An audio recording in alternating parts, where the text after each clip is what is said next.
It is my pleasure to get introduced to you somebody I want you to get to know well. Mi amiga, Gabriela. I know you haven't met her yet, so Gabriela,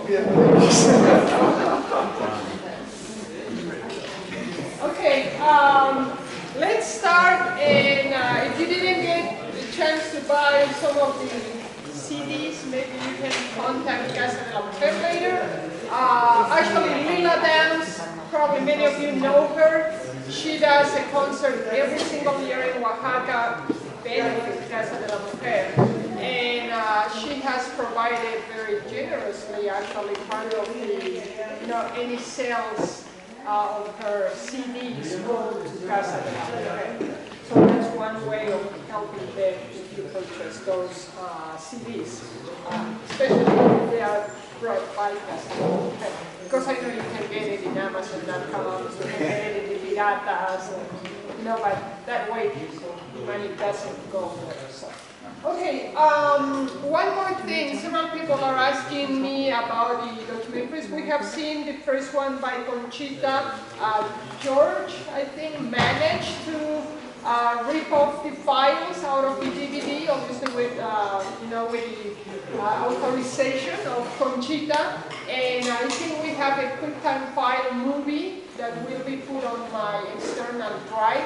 So if any of you want to copy that to your computer or to an external drive, let me know. I know several of you raised your hand for DVD, but that was becoming really complicated to reproduce the DVD. So this way you can have it not on DVD form, but on file. So just give you a flash drive that has room? Yeah, in the afternoon, or I'll put it on my computer at the end of the day when George passes me that, and we have today, tomorrow, and Friday to do that. So, yeah. Okay. And the other documentary, the one that I showed yesterday, that was produced by myself, that's web streaming online for free. So if you just Google my name and put Media Rebellion Oaxaca, you'll get it. It pops up immediately. And it's on the site, I believe. What's that? And it's on the NEH site. And it is also on the NEH site, so you can have that also for free. I don't have a QuickTime file to put it on your computer, but it's very easy to download it or web stream it in the classroom, or put the link for your students if you want. So the one that we are watching today is Blossoms of Fire by Maureen Gosling and Ellen Osborne. And this documentary is very, very interesting. And before we watch the documentary, I want to give you some context for the Isthmus of Tehuantepec and Juchitán, where this film was produced. Now, bear in mind that this film was produced by two American women, okay? So the perspective, the things they're exploring may have a little bit of a Western bias, but they took the time to produce the documentary, which is also very interesting, and they really try to understand Zapotec society in the Isthmus of Tehuantepec in order to produce the film. The film was produced in a span of time of 10 years, okay? Which is not unusual for documentaries, actually. Many times it takes longer time to do that. But let's look at Juchitán. Juchitán is in the Isthmus of Tehuantepec, is located, it's this small strip down south in Oaxaca between the Gulf of Mexico and the Pacific Ocean. Okay, and it's in the lowlands, it's near the coast. And it has several different populations.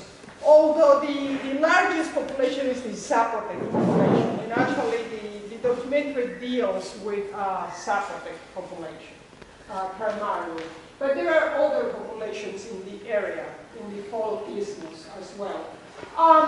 The economy of this place, I mean, there are a lot of articles, and actually one of the readings that you had for this documentary deals with this. I mean, there is this Western notion, sometimes the local people, local women, don't like using the term, but we as Westerners define this society as a very matriarchal society. Okay? It's a society, especially the Zapotec area there, that it's basically, in terms of the economy and many other aspects of society, run by women. Okay? But particularly the economy of that society, it's a women-centered. And then the other thing that the documentary will be addressing is the whole notion of the mushe. Okay? How many of you, probably you have come across the mushe concept? Okay? Some people have been studying the mushe as a manifestation of the intersections of transgender or transsexuality, but also as a manifestation of indigenous identity, very localized during the Isthmus, and also issues of race and class and sexuality. Okay? So the mushe basically are transsexual people. Some people call them just gay, kind of to understand it from our Western lenses. But it's further more complex than that. It's a very complex definition of what a mushe is and how that particular identity operates in that society. It's not necessarily just, gay, like straight gay, it's not the binary. It's not necessarily transgender or transsexual because as far as I know, there is not one that I know that have gone through the surgery to really become a woman or to become a male. Okay? So it's more how society perceives this particular identity. Okay? Then you have men who definitely they consider themselves women and act as women and are with men who are not considered gay necessarily. To be a straight man who's with this woman, right? So, and that jars a little bit how we perceive sexuality and what is gay, what is not gay, and all of that. And similar for women. One more thing before I lost my train of thought. Sorry. The other thing is, there is a very interesting article. I will send the link to that to Stephanie to post it for all of you. Where they also analyze the mushe from an economic perspective in labor and how they define their sexuality in this area based on what labors they do in the household. And also outside the household, what is public and what is private. And how they define their sexuality through that, which is very interesting as well. And I think that's something that we normally in the West and Western societies, when we are trying to understand sexuality, we don't look at that, but we look primarily at sexual activity and with whom do you go to bed. And in this context, that's not necessarily the way it operates. Okay, so. Do you know how far back this goes, like historically? Well, historically, I don't know if the mushe term, it's maybe a colonial term that they began to use that maybe in colonial times, but definitely, I mean, homosexuality and transsexuality has existed always.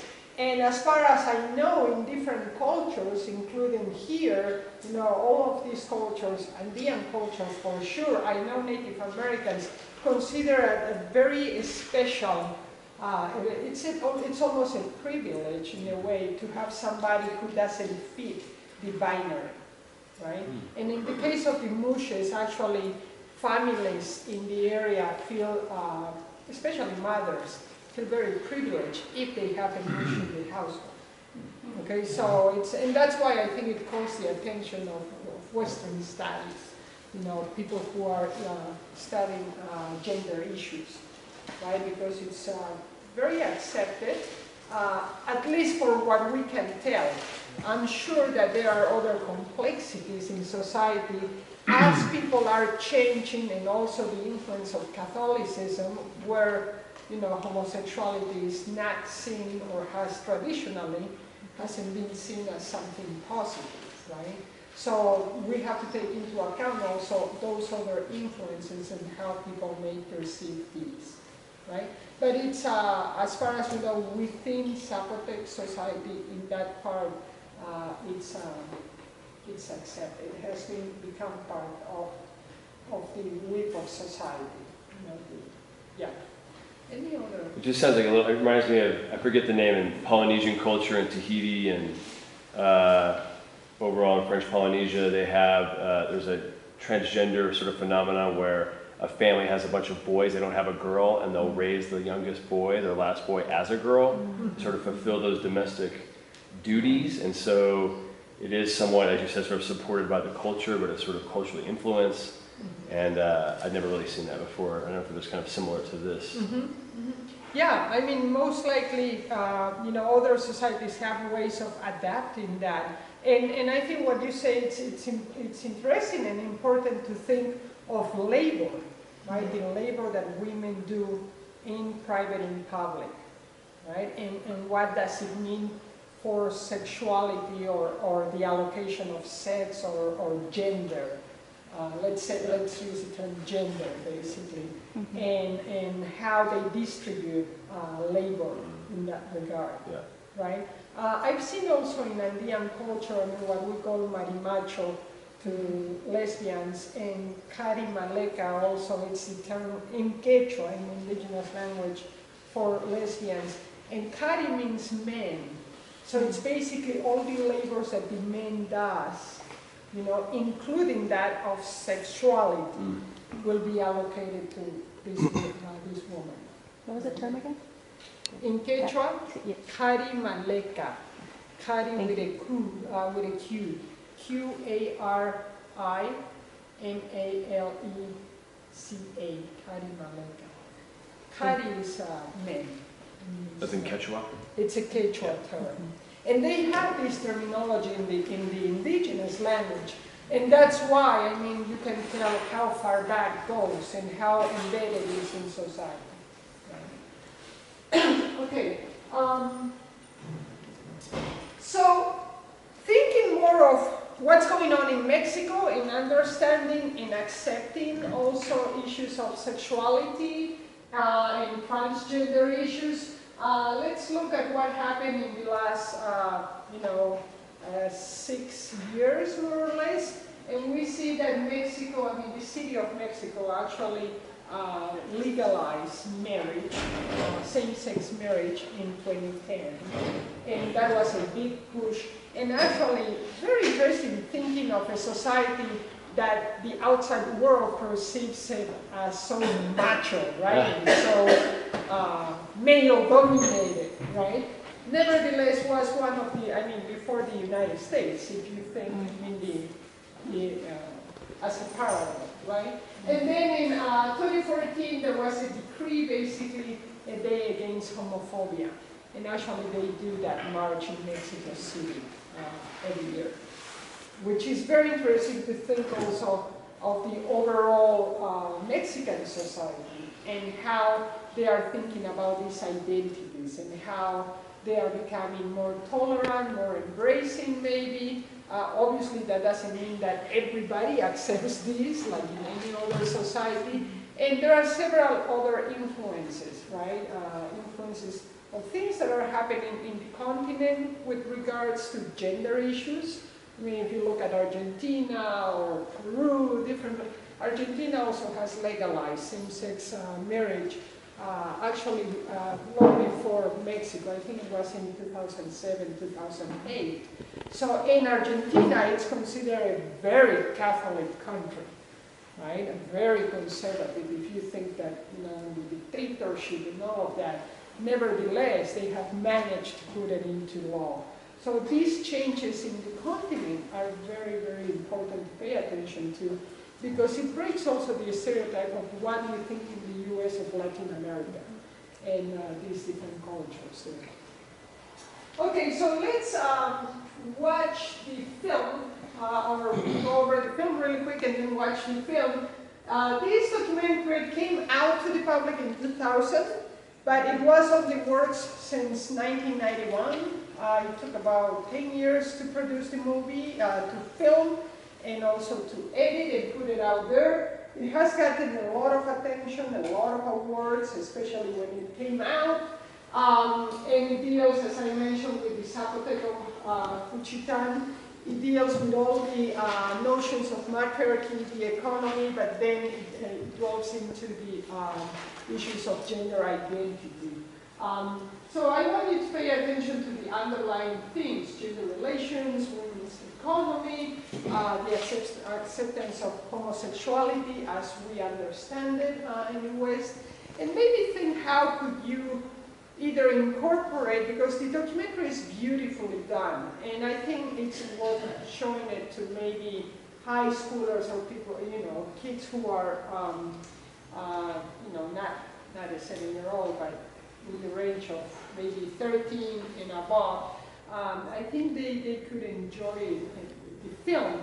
And also think of how can you incorporate that or those ideas or bring them from a different culture into what is gender issues, especially when you're a teenager, in high school and you are exploring and many times suffering with your own identity, right? How this documentary could help understanding and making it more accepting by seeing that older societies have it just as daily life, and it's not a big deal, right? Okay, let's watch the documentary.